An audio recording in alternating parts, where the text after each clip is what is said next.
Think about what happened in medicine in the last 25 years. HIV, C. difficile, H1N1, Ebola.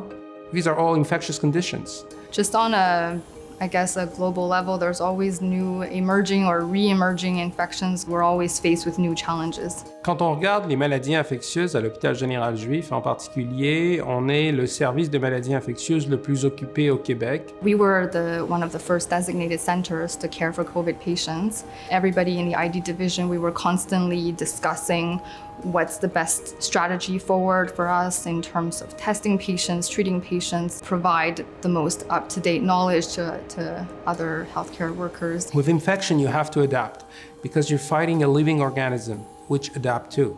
Et je pense que c'est cette capacité d'adaptation qui est la force, qui est l'ADN de l'hôpital et qui permet à l'hôpital de gérer finalement des situations extraordinaires avec, je dirais, des gens aussi qui sont extraordinaires. I trained in internal medicine and infectious disease and microbiology here at McGill. After that, I did a year of research in the United Kingdom, looking at using whole genome sequencing as a technology to track infections. After that, I came back on staff at the Jewish. Il y a définitivement un effort et un objectif de faire de la maladie infectieuse un pôle d'excellence dans l'hôpital.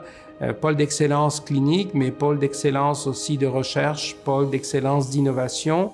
Donc, la Fondation est un partenaire absolument nécessaire.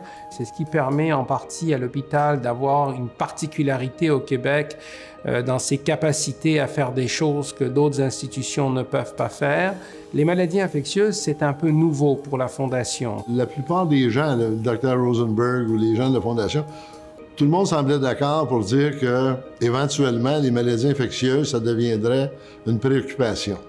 L'hypothèse que les maladies infectieuses deviendraient très importantes est en train de se confirmer, de se réaliser.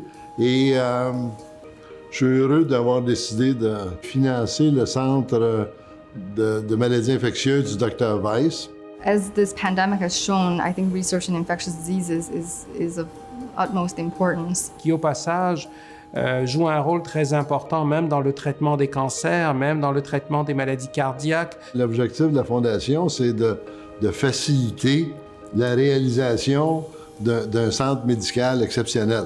Leur procurer des équipements qui vont décupler l'efficacité des chercheurs qui sont là. Surtout dans les domaines nouveaux, comme par exemple en essayant de greffer l'intelligence artificielle avec les traitements futurs en maladies infectieuses, comment mieux traiter les patients, les traiter à distance, les traiter de façon différente. Quand on regarde la microbiologie, la maladie infectieuse, on est vraiment à la croisée des chemins. Tout va devenir miniature. On va pouvoir faire du diagnostic avec des appareils qui vont être tout petits, des appareils qui vont être beaucoup plus précis. We're a hard-working team and we're working hard on many fronts, so clinical care, research, laboratory. We have clinical trials running on the COVID wards to evaluate therapies for COVID. So Dr. Greenaway is the researcher that's leading the convalescent plasma clinical trial.